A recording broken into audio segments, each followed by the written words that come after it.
Hi everyone, welcome back to EnglishEduClaz. I'm so excited to have you here today. In this session, we are diving into the life of the one of the most powerful and tragic characters from Indian mythology, Gandhari, as portrayed by the brilliant Irawati Karve. We'll explore Gandhari's journey, her emotions, her struggles, and her incredible strength, all explained in a simple and relatable way just for you. So let's get started. To begin with, let us talk about the amazing author behind this text, Irawati Karve, 1905 to 1970.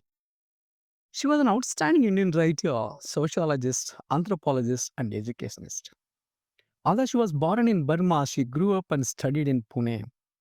Impressively, she earned her master's degree in sociology from Bombay in 1928 and went on to complete her doctorate in anthropology from Berlin in 1930, a truly remarkable achievement for her time.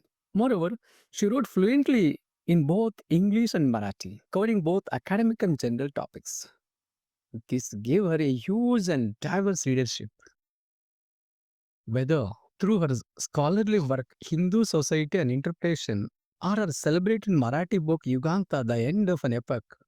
Karve showcased her wide range of knowledge and deep insight into Indian society. Now, moving on to the text itself, the passage we are discussing is taken from Yuganta, where Karve studies important characters of the Mahabharata from historical, anthropological, and secular perspectives. In particular, she examines Gandhari with a rational and fresh approach, challenging old beliefs and offering surprising new interpretations without either glorifying or criticizing blindly. To help our students to understand the text Gandhari, I have divided this story into 9 parts.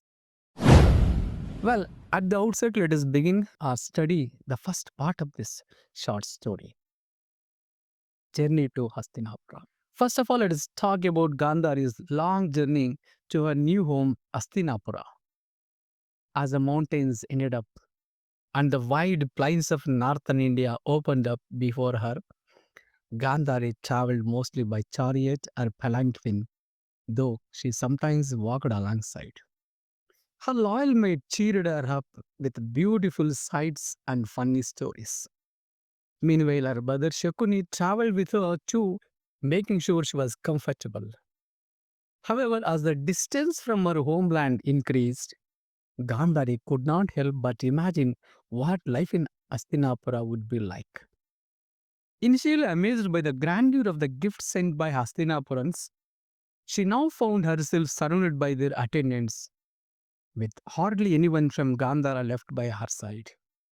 Clearly, the journey was long and exhausting, and all she wished was its end. Arrival in Hastinapura. Finally, after what felt like forever, Gandhari reached Hastinapura. At the city gates, she was warmly welcomed by Bhishma himself. As they passed through the crowded streets, curious people gathered to catch a glimpse of the new bride. But Gandhari, drying from the tiresome journey, hardly noticed anything. She hurried straight to her chambers and rested for 2 whole days. Meanwhile, her maid excitedly described the beauty of the palace and the Kuru family's immense wealth. Gandhari was especially pleased when she learned that her brother Shakuni would be staying in Hastinapura.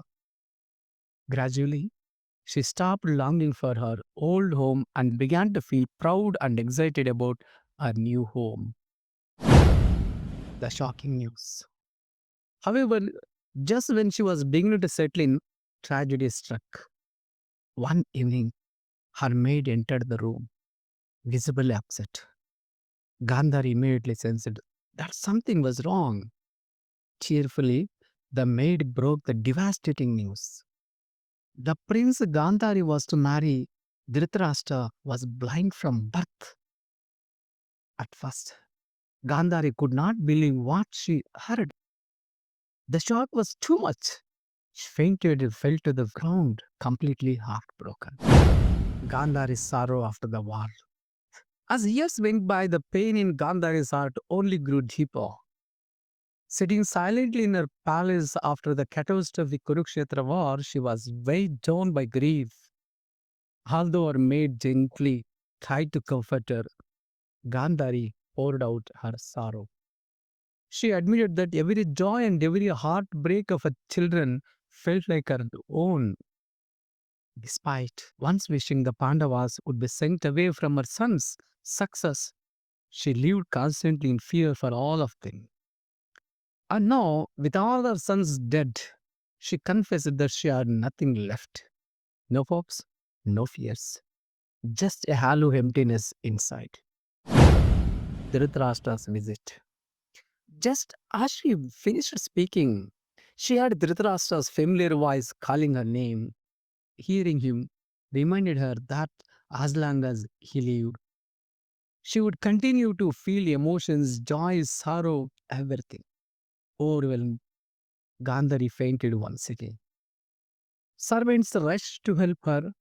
Dhritarashtra, unable to see, stood helplessly at the door, calling out in confusion, "What happened? What happened?" Life in the forest ashrama. Eventually, Gandhari, Dhritarashtra, Kunti, and Vidura decided to leave the palace life behind. They moved into a simple hut near the Himalayas, spending their days peacefully chatting and meeting occasional visitors. Later, Dhritarashtra chose to move even deeper into the forest for more solitude. Though Yudhishthira and others tried to stop them, Dhritarashtra was determined. Thus, the four elders climbed the mountains, leaving behind the royal life forever. A painful conversation. After settling into their humble new home, Gandhari sighed while sitting outside, lost in memories of Gandhara. Hearing her sigh, Dhritarashtra assumed it was out of sorrow and bitterness, but Gandhari explained that it was simply because the forest reminded her of her childhood. Touched by her honesty, Dhritarashtra expressed his deep regret how she had suffered because she was married to him without being told of his blindness. Humbly, he asked for her forgiveness. Memories of the wedding night. As their conversation deepened, Dhritarashtra recalled their wedding night, the night Gandhari blindfolded herself to share in his darkness. The memory of her stumbling painfully in the dark filled with anger and sadness even after all these years.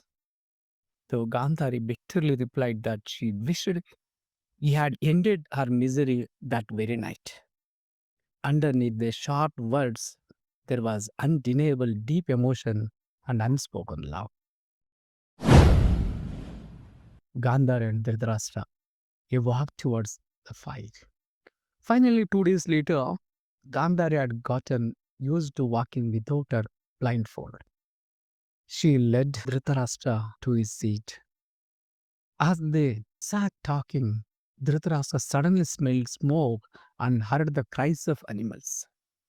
Realizing that the forest fire was nearby, he urged Gandhari to cross the river and escape, but Gandhari refused to leave him. Instead, she said she would walk towards the fire together. Dhritarashtra agreed, and with Vidura and Kunti following closely behind, they moved towards the flames.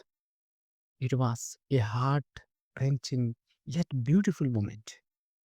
A wife choosing to walk into the fire with her husband, and a brother-in-law joining them in their final journey. And there you have it. The incredible story of Gandhari, a woman of unbelievable strength, sacrifice, and love. Through Irawati Karve's powerful narration, we see Gandhari not just as a queen, but as a human being full of emotions, fears, regrets, and incredible loyalty.